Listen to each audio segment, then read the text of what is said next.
is an all-hands-on-deck moment. One of the reasons that we said that it was very important to get Hillary in there was that there isn't a real robust left yet. It's building. It could be there, but now we just need to protect some of the most basic infrastructure of the country. There are no gains in this horror show. And that means that even someone as worthless as John McCain might play some important role. And this is actually important that he said this. Here he is at a Halifax International Security Forum in Nova Scotia. And he's talking about, because, you know, Donald Trump and people around him have been quite adamant and open about the idea of, well, in fact, it's even been floated to kill terrorist family members. They've talked about that and certainly fully throated endorsed bringing torture back. John McCain says it's not going to happen. Let's take a listen. Waterboarding as an example, because it's so much in the public eye. What powers does Congress have to actually rein in a president who does things which you find intolerable? Well, first of all, I was observed the panel on the issue of waterboarding.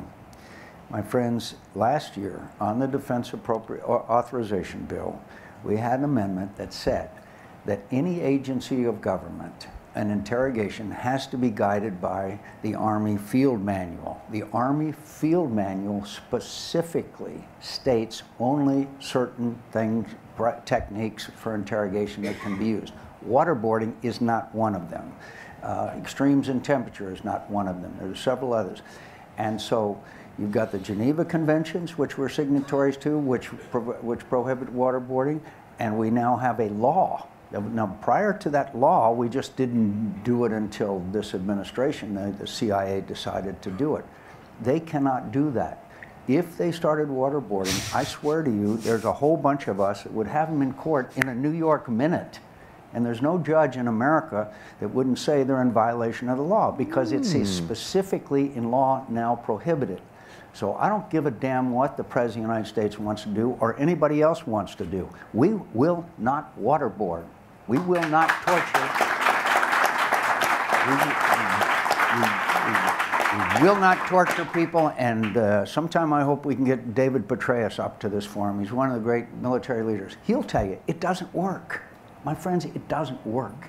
If you inflict enough pain on somebody long enough, they're going to tell you whatever they think you want to hear to have it stopped. There's a specific case, a colleague, Sheikh Mohammed, who gave, under waterboarding, gave false information to those who was interrogating them and sent them on wild goose chases. Whereas there are accomplished interrogators who can gain the confidence of the suspect and gain all the information that they could possibly want. But my God, what does it say about America if we're going to inflict torture on people? It makes it hard for us to make the argument about the moral superiority of our government and our way of life. Yeah, about that moral superiority. I'll just let that one lie.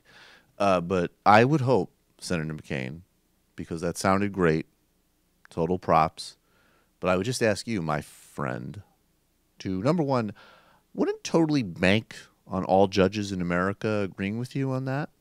And number two, are you, my friend, who participated in this coup-like behavior of not allowing Merrick Garland to get confirmed because apparently there's a constitutional clause that presidents, they just can't nominate a Supreme Court justice if it's their last year.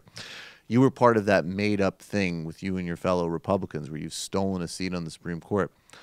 Are you committed to blocking whatever authoritarian, insane monstrosity Trump puts forward that almost certainly would move in the opposite direction on torture? Are you committed to helping block that, my friend?